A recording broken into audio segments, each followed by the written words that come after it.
ಪಾವಗಡ ತಾಲೂಕು ಆಡಳಿತ ಹಾಗೂ ತಾಲೂಕು ಸ್ವೀಪ್ ಸಮಿತಿಯಿಂದ ಆಯೋಜಿಸಿದ್ದ ಮತದಾನದ ಜಾಗೃತಿ ಕಾರ್ಯಕ್ರಮಕ್ಕೆ ತಹಶೀಲ್ದಾರ್ ಸಂತೋಷ್ ಕುಮಾರ್, ತಾಲೂಕು ಪಂಚಾಯಿತಿ ಇಒ ಜಾನಕಿರಾಮ್ ಚಾಲನೆ ನೀಡಿದರು. ಈ ವೇಳೆ ಮಾತನಾಡಿದ ಅವರು, ಸಂವಿಧಾನಾತ್ಮಕವಾಗಿ ಪ್ರಜೆಗಳಿಗೆ ಸಿಕ್ಕಿರುವ ಮತದಾನ ಹಕ್ಕನ್ನು ಮತದಾನ ಮಾಡಿ ತಮ್ಮ ಹಕ್ಕನ್ನು ಚಲಾಯಿಸುವಂತೆ ಮನವಿ ಮಾಡಿದರು.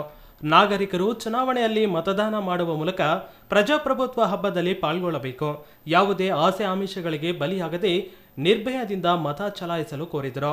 ಪಾವಗಡ ಪಟ್ಟಣದ ಪ್ರಮುಖ ಬಡಾವಣೆಗಳಲ್ಲಿ ಪ್ಲೇ ಕಾರ್ಡ್, ಜಿಂಗಲ್ಸ್ ಮೂಲಕ ಮತದಾನ ಜಾಗೃತಿ ಜಾಥಾ ಮಾಡಿದರು.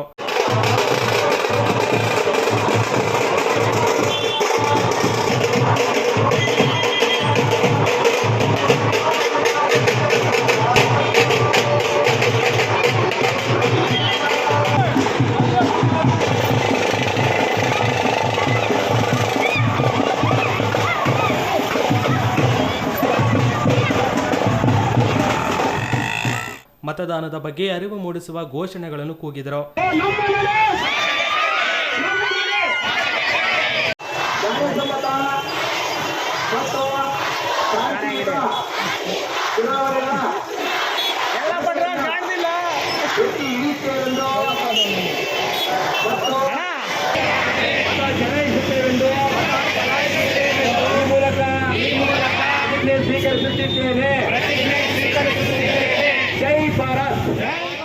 ಈ ವೇಳೆ ತಾಲೂಕು ಪಂಚಾಯಿತಿ ಯೋಜನಾಧಿಕಾರಿ ಮಲ್ಲಿಕಾರ್ಜುನ್, ಸಹಾಯಕ ನಿರ್ದೇಶಕ ರಂಗನಾಥ್, ಪೊಲೀಸ್ ವೃತ್ತ ನಿರೀಕ್ಷಕ ಸುರೇಶ್, ಬಿಇಒ ಇಂದ್ರಣ್ಣಮ್ಮ, ಪುರಸಭೆ ಮುಖ್ಯ ಆಡಳಿತಾಧಿಕಾರಿ ಶಂಸುದ್ ಮತ್ತಿತರರು ಹಾಜರಿದ್ದರು.